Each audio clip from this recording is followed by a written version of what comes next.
Join kayo sa group mga kadogo. Siberian Husky, Metro Manila, PH. Join kayo para dumami tayo.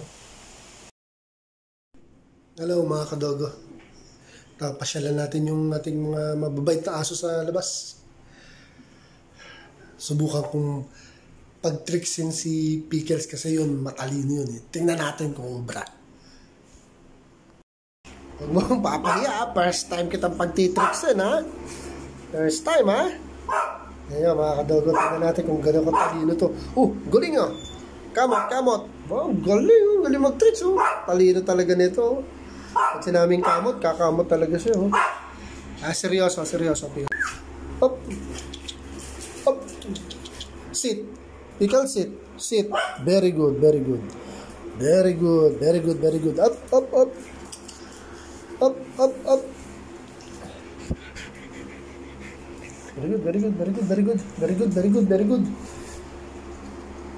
Pickles. Sit.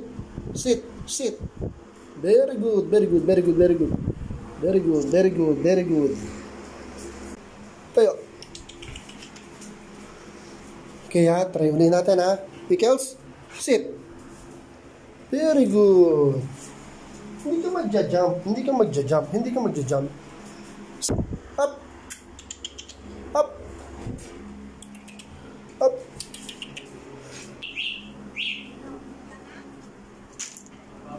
Okay. Pickles, sit. Very good, Pickles. Very good. Pickles, sit. Sit down. Very good.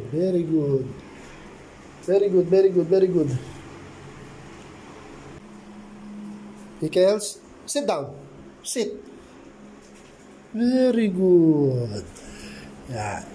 Puro sit lang muna kasi first time natin itong tinuruan. Ngayon ko lang yan tinuruan. Nainggit lang ako sa napanood ko kanina. Pasensya na kung puro sit lang muna. Honestly, matanda na ito para turuan. Pero kahit pa paano, may obedience pa rin. Kasi talagang may talino talaga to si Pickles, napapansin ko. Si Toto medyo matigas ang ulo eh.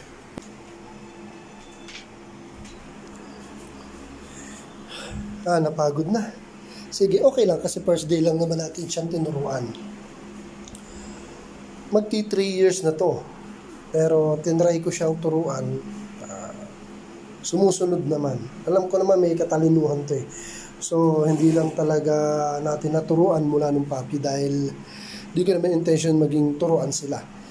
Talagang alaga ko lang. Ngayon lang ako nagkaroon ng idea na turuan dahil alam ko itong ason to is sumusunod talaga to. Nakita naman natin, no?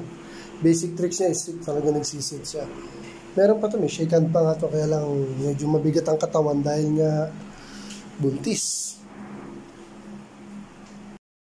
Yan mga kadogo ha, first time itong tinuruan ngayon. Ito, nagkaroon lang ako ng idea kasi nakapanood ako sa E80 ng aso tinuturuan. So, subukan ko nga ako si Cotton.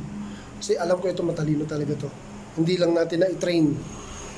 Kasi hindi naman ako trainer talaga, no? Pero sinubukan ko, tingnan nyo naman. Basic command na kukuha niya kasi matalino talaga ito. Pati yung shake and kaya nito. Ngayon lang siya hindi makaganyan dahil siguro dahil sa mabigat ang katawan. Tinatamad siyang tumayo. Pero matalino ito.